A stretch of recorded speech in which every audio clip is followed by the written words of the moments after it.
It's the Friday Feels, and we're back with your first sip of the weekend.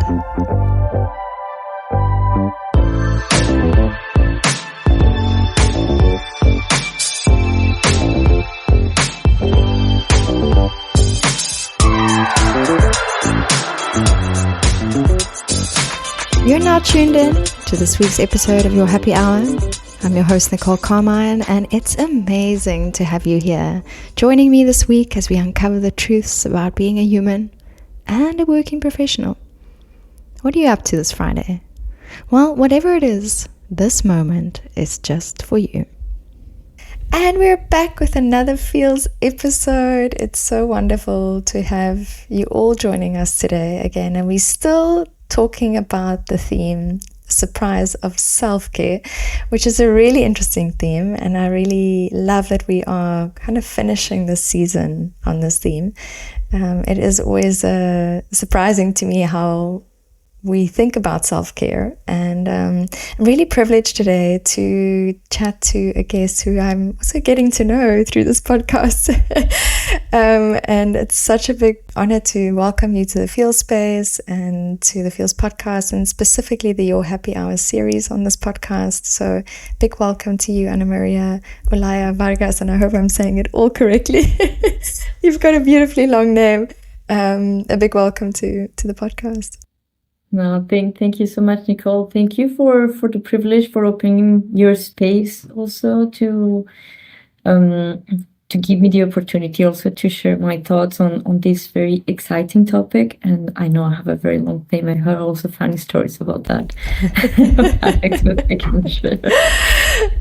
It's such a privilege and a pleasure. And so tell me a little bit about you. I mean, I feel like you can give me a better journey into your life. I know that you are working in strategy pricing and Interchange and specifically economics, but I feel like you've had quite a journey beyond that. Working in a corporate like Mastercard is something specific, but you've lived in different places. You've really climbed like a trajectory per se. So take us a bit of a journey on how you got to where you are today. Yes, certainly. So I'll start sharing. So I come from Colombia. So I was born and raised in Bogota, 2,600 meters altitude city. So that's something that everyone knows. But yeah, Colombia is not all tropical and sun. So I'm more of a cold weather type of person. And since I was 12, I always dreamt with having an international experience. I was always very passionate about languages, about multicultural. So I always dreamt about having this experience studying abroad. And then I did plan it in a way that, so in Colombia, we finish our studies, like our basic studies, then we have some working experience. So I did some experience in investment banking. And then I decided to come to France to pursue my master's, with the initial idea just to come for a year and go back to Colombia. So I've never saw myself really living abroad. I stayed, my main motivation to stay in France was because of love. At that point, I'd met an Indian person, so I also had a very nice view of that culture. So it was an amazing experience. It didn't work out, but I decided to stay because I also started realizing how the world from multiple perspectives looks like. And I started pursuing my career and sizing opportunities in corporate finance. And so I joined Mastercard in 2016 as a senior analyst. And then I've had a journey until where I am today as Vice President of Pricing and Interchange for Europe. Wow. Well, it's amazing that you've embraced like this traveler's life, I think... And living in different places teaches you so much about yourself and what you like and what you don't like. And I guess also on the theme, you learn how to take care of yourself in different ways. So what does it mean for you when I say the surprise of self-care, or what comes up for you? Yeah, and it's very interesting because when I saw the surprise of self-care, my first reaction was self-care shouldn't be a surprise. And that's actually how I see it. To me, self-care should be the infrastructure. Like without self-care, you are not able to, in my case, to perform, to dream, to reach the places where you want to, either physically or mentally, and to support others. So self-care to me, it should be the foundation of how you live life. And I know that it might be very ambiguous, but making sure that your body and your mind, they are in sync. I think it has been for sure one of the factors of how I have conducted life. And reaching to the point where I am now, I am sure that would have been not possible without taking care of my mind and my body. No, it's so true, and this is exactly why we chose this topic. So it's kind of it dates back to season 1 when I had a co-host, and we were talking about how surprising it was to us that when we take self-care, life is better, and like how come is it like that? And so it's true. I think we can't do much if we don't start with love within ourselves. So what's that journey look like for you in your life? Yeah, so to me, it had a before and after with COVID, actually. And probably it could have been the journey of many of us.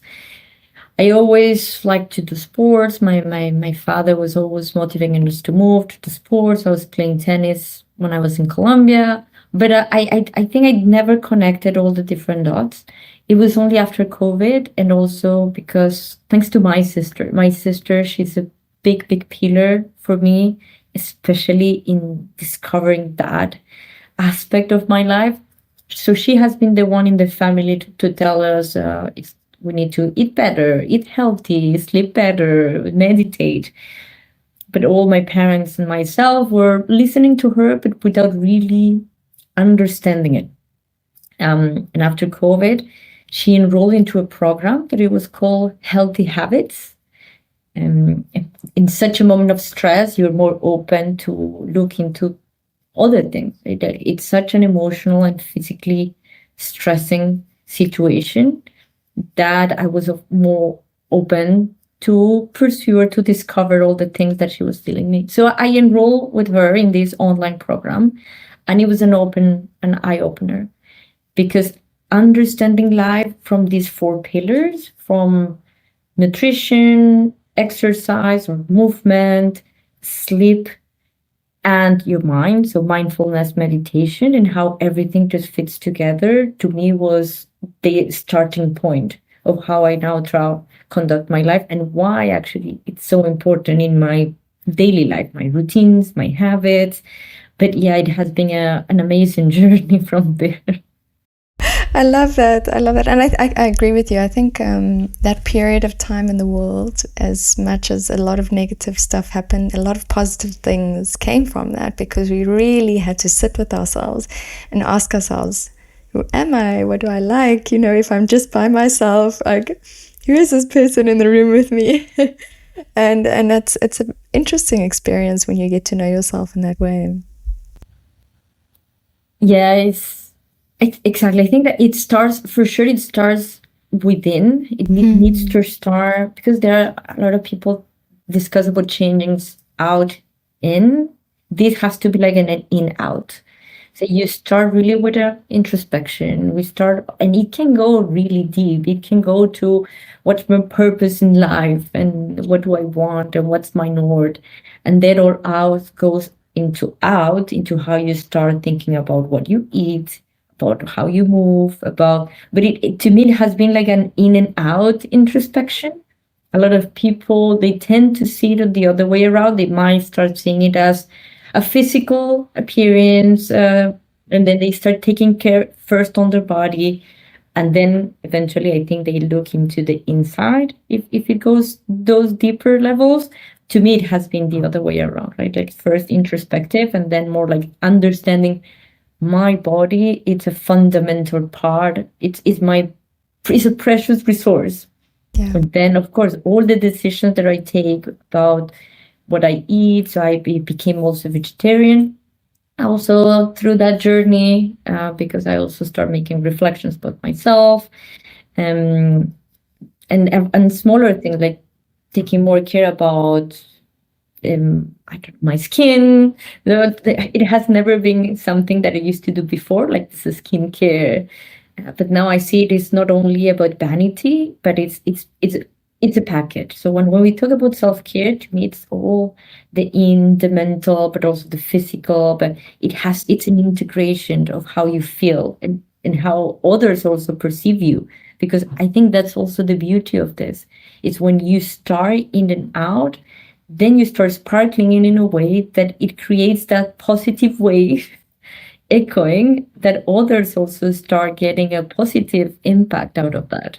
Yeah, I love that. I mean, I'm just getting goosebumps as you're talking because it's true. It's true, and I do think it does start within, and then you get to shine your light. Because I sometimes like to think of it as like if you had to look at yourself as a blob, like from the top, your body is just navigating that spirit that you have in you in the world. But if you get to shine that spirit in the best way, and one way to do that is to make sure you look after yourself, and so that you can walk up the stairs when you're 90 years old and whatever it is. So I think it's something that does start within, and maybe that does take us by surprise at times, because we like, oh well, okay, if I just take what is in here and really translate that through my vessel into the world and shine my light the best, then life is easier in a way and it flows better.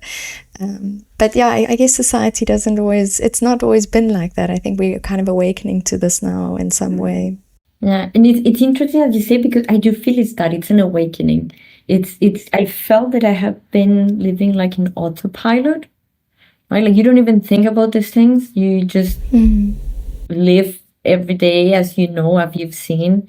And then from one moment you kind of open your eyes and you say like, but wait. And there is actually a very nice quote from an American novelist, Anne Lamott, I think it's her name, who says that it's amazing how almost everything works when you unplug it for a minute, even yourself. I love that. You really think about that. It's like, it's true. When something doesn't work, what's the first thing that we do? We just unplug it and we plug it again. And that's what, to me, these moments of self-reflection, to pause sometimes, it really helps, because it just needed, and to not run into the autopilot that we tend to go with life because of work, because of routines, because now more than ever, life goes in such a fast pace that nobody else will come and tell us, come, stop. We need to do that ourselves. We are the only ones responsible for us to say, how do I adapt my way of living with the conditions that we have today, with this fast information everywhere? Where do I put the limits? And we have that choice. So but if we don't go out of the autopilot, it will be very hard for us to identify the strategies that we can put in place that work for us, that we can adapt in our life, and really take care of ourselves, because nobody else will do that for us. Yeah, I think accountability is a big part of self-care, and sometimes I think we get sold this idea that there's self-care in a box, there's self-care in whatever you order on Amazon, or I don't know where, if it comes from, maybe a skincare product. But in the end of the day, it starts with your taking responsibility for how you look and feel, and that's hard, I think, for us as humans. I find sometimes a topic that comes up often on this podcast is that, like, how do we really settle into the idea that we need to take accountability for ourselves, so it's a tough one. I think accountability needs to always come hand in hand with self-compassion, because if first you understand, like it's a journey, like first you understand there is something I want to change, right? And there has to be very deep motivation and reasons why. Otherwise, people they have the power to change if they really want to, and I've seen it. Once you make the decision, because that's the first step, and you make the decision to change, and then you start exploring, okay, how do I do this? How do I navigate to? You'll find a lot of information, or you might have this spark of motivation to say, I don't know, I'm going to work out 4 days a week. because now I'm motivated. I want to work out. I know sport is very important for my body, for my mind. I think you start day one full of motivation. Day two, something else happened. Day three, you didn't do it. And then you're like, okay, this is not for me. But if you have self-compassion, if you say like, okay, probably I should not start with 0 to 4 days, but let me start with 20 minutes for 2 days. And let me see, smaller steps. And then when you start defining specific steps and you go smaller, then you have evidence that you can do this. And if something happens, then you also have the self-compassion to say, it's okay, tomorrow I will try it again. But I think a lot of time that's what happened is that we get this sudden rush of getting everything now, and you need the patience of working it out every day and the capability to be flexible enough when things they don't go according to plan, to also have that self-compassion of saying, yes, it's my decision and I can adapt it to my life circumstances, because life happens and goes sometimes out of control. How do I make sure that I adapt my plan to how life decides to route me? But that should not be an excuse to run into autopilot. Like, that's why always having that moment of like, okay, I wanted to work out 4 days a week. Suddenly I have now a working trip. I cannot. What can I do? Maybe if I just bring some work clothes, sport clothes, and I try to do 5 minutes stretching, that's okay. I will already be okay with that. And then you adjust your plans with your life. So that's, I think, indeed accountability, but self-compassion needs to come hand in hand. Yeah, I really agree with that. I think we're not as kind to ourselves, and then we expect the best, and then we just don't give ourselves the chance to get there. So it's kind of like these, I'm hearing like unplug and raised self-compassion, accountability, adaptability. Those are really big, important words in the self-care routine, I guess, as a human, that we have to cultivate for ourselves. So. Yeah, and it evolves as well. It evolves with the moments of life. Objectives also can change, plans can change. So I think it would be very hard to say, okay, I got it. I have everything figured out. Now I take care of myself. Yeah. Like, you can start, and also you need to adapt with how life evolves accordingly.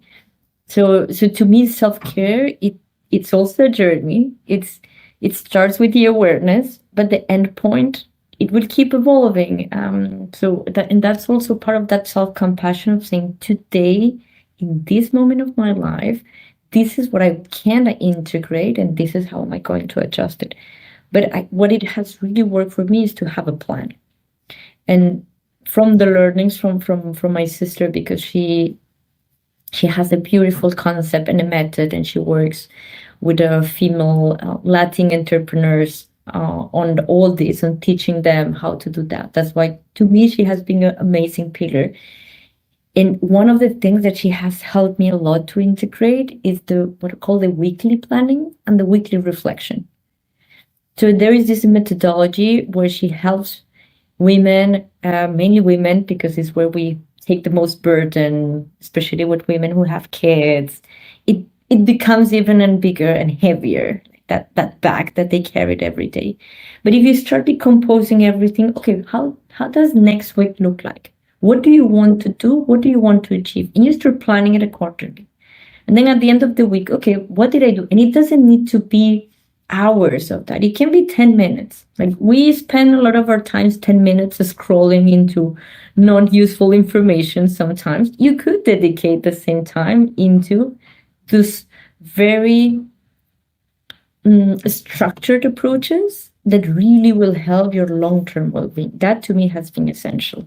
And it's reminding me a lot of like agile, how agile coaches will say, let's do a weekly planning and then a sprint retro, Yes. And it works. It really works, because it does help you move the needle a little bit, and it helps you reflect back and take a moment for that. And not to do it in a space of, look how much I didn't do or failed or whatever it is, but from a space of, oh, actually, maybe I didn't understand that I could balance my energy better in this way, or maybe and so I think that's amazing. I definitely need to implement more of that in my life. So thank you for the reminder. And I would love for you to share a little bit more about what your sister does. I know you mentioned that she's got this. Is there a specific name that we can shout out? Yes. So, well, it's in Spanish for the moment because it's for her mother tongue and it counts, but I think the messages there do still apply. So she initially created a company. It's called Coherenti. Coherenti is like a merge between the word English to Spanish of coherence with the Latin roots. So she's an architect, interior designer. So her journey starts there. But her passion actually lies in all this, in organizational, on habits, on self-care. So she created a program, and today she has like coaching, one-to-one coaching, but also an online program that she's called, in Spanish, it's called Armonía en Acción, or like harmony in action. Because for her, and this is the concept that I love the most, every time we talk about we need to have a balance in our life, she talks about we need to have harmony in our life. The difference about that is if you think about a balance, it means that you need to put equal weight all the time for that to be in balance. And life is not like that. The harmony is to say it evolves. Like probably this week, it's a little bit like more work intensive.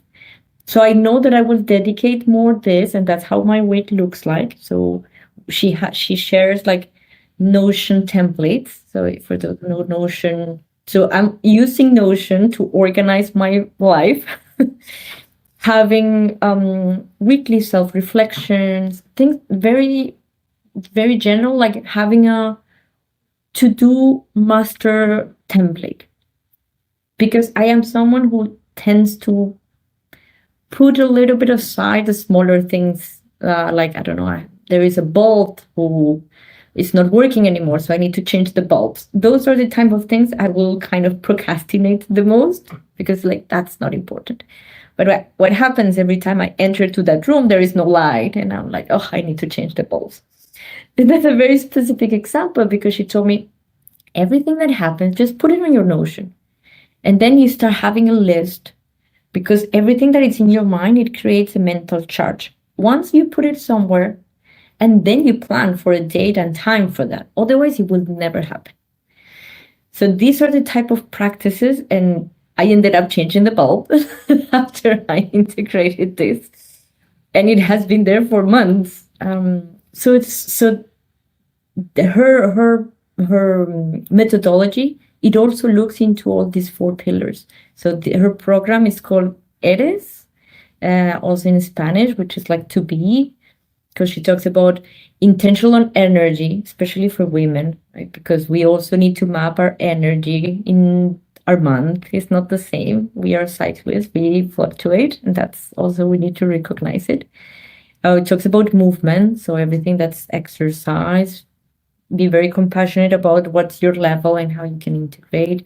So habits, and she talks about deco habits. So she integrates the expertise of being an architect to the habits, saying like, if you want to drink more water, just put the bottle of water next to it. So then every time that you see it, you will remind yourself to go and drink water. So things about the habits. And sleep, of course, a lot of good information around the importance of sleep into anything that we want to achieve. Sleep is so important, and I'm realizing more and more the older I'm getting how important sleep is. and I really am excited to dig into that and see what she has done, and I feel like it's something we can definitely share with the Feels community because we all need that, and it would be wonderful to have more people living their Feels life in the best way. So thank you for giving a shout out to her. And on the topic of shout out, I'd love to also mention we do a People, Places and Spaces each time. And I'd love to mention a newsletter that I receive. And I don't read many of them, but I always read this one, and it's called the Creator Spotlight. And I just love your feels, guys. Whatever you guys are getting up to making that newsletter, it's great. It's really impactful. It's concise. It has like really great sections. So I just want to add that to this shout out for this week, for helping us kind of have guidance to live our lives in a better way. And we'll put all the links in the socials, as well as the podcast description for you to check out. So on that, I also want to ask you if you have any gems of the week. And this is a little section that we do that's around gratitude or something you've learned. So for me, I moved recently into a temporary place. And it's just been such a change of being outside of Paris into the inside and being in the buzz, and maybe the sun coming out and the heat as well has made a difference. But I just feel like a new human in so many ways. And so I've just had so much gratitude for that, for a new space, new chapter, being able to kind of feel like I'm stepping back into my own life in some ways. And that's just been really lovely to embrace, and also give myself time to rest. Like I've needed a lot of sleep. So I've needed to be compassionate with myself in that. So yeah. And what about for you? To me, I think this week is I think I have two grateful moments. One, yesterday. So yesterday was 25th of May.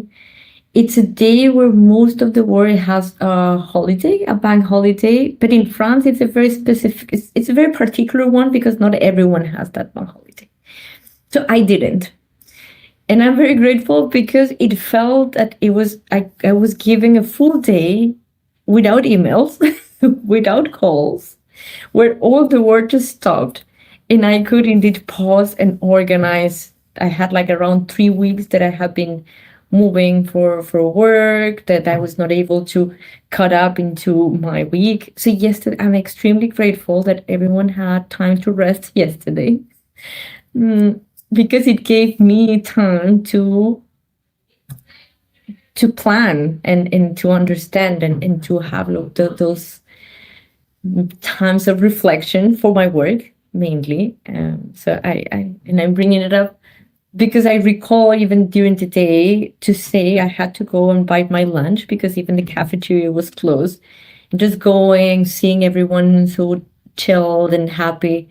I was very happy that everyone had time to rest, and like this works amazing. So for someone who had to work the day that everyone was off, I was actually extremely grateful.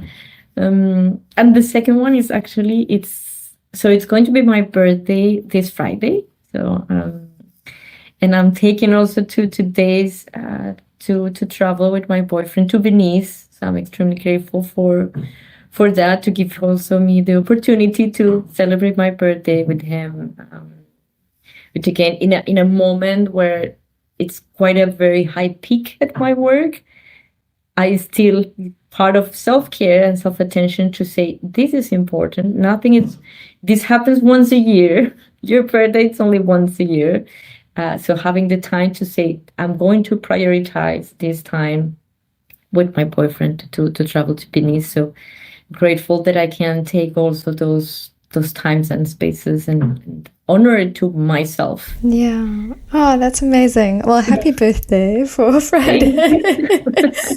I hope it's a wonderful day, and that this next year's cycle around the sun is just fantastic for you and full of surprises of self-care and things, So it's really a beautiful gem. Thank you for sharing that. And I also want to say thank you to our partners, a little quick spotlight for them that make this possible. And that is our partner, rss.com, help us distribute this into the world, as well as Blender Bomb Company, which is talking about self-care and nutritious things. They give everyone nutritious snacks, and they're mostly in America, but you can order them worldwide.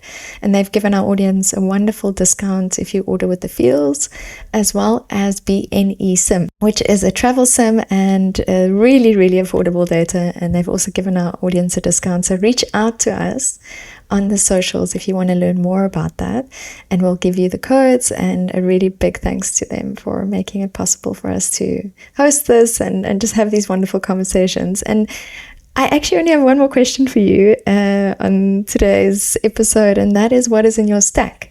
Do you have a book recommendation, maybe something you would like to read or that you've read, and you can share it with our audience? Yeah, I have two book recommendations. So one is called The Chimp Paradox by Dr. Steve Peters. It's an amazing book because it's very didactical. I think he's a psychologist, if I'm not mistaken. And it talks about the brain and how in our brain we have a human, a chimp, and a computer. And it's an amazing book to help understand how our brains work, how our emotions work, how do we manage our emotion, and how we process information. First on understanding each other, and then how to use that information to interact with others. It's an amazing book if you want to really understand how to better interact and relate to others and manage your own emotions and mindset. Once you understand that when you have peaks of, I don't know, you're very sad or you're very angry at something, why does it happen? And he even had like images of a chimp, of a human. So it's quite didactic. It's a lovely book. I really love it. And the second book, I think it was also a book that to me was a very pivotal for all this, especially on self-care. It's by Robin Sharma. It's called The Monk Who Sold His Ferrari. It's a very quick one to read. And it's a book, it's a story of a lawyer.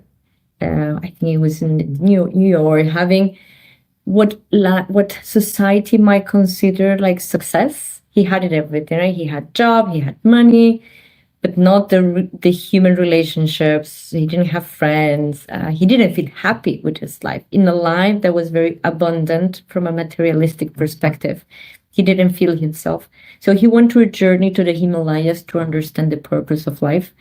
And it's a very nice story. So fully recommended. These are great recommendations. Thank you for sharing those. I have to read both still. I definitely will be adding them to my stack. And for anyone who's listening, all the books that get recommended on the podcast are on the website for you to check out. And I wonder what everyone is feeling about self-care and accountability and all these wonderful things that we get to have the privilege of doing and being as humans, that we sometimes forget about. But I'm so happy that we could chat about this today. And thank you for sharing your heart so openly. And just, you have a beautiful, calm and very light way of speaking and being. So thank you for sharing that with the world. No, thank you again, Nicole, for this beautiful project that you have. Right, you say the feels, it makes us feel good. So thanks again for giving me the opportunity to also participate to this beautiful space that you have. It means a lot. Thank you so much. If you haven't just yet, follow Friday Feels on Instagram, Facebook, TikTok, and LinkedIn. You can share with us all your feels this week by tagging us at fridayfeels.co. And you can also find the website at that handle. And now, as you ease into this weekend, take a moment. Celebrate who you've become, what you've overcome, and what is yet to come as you do the crazy and cool things that you do as the authentic you. The truth about life and work is that it's hard, but the beauty is this global working experience that you're in, well, we earn it together. So keep connecting, empowering, and inspiring this week. And of course, keep it raw and real. Until next time.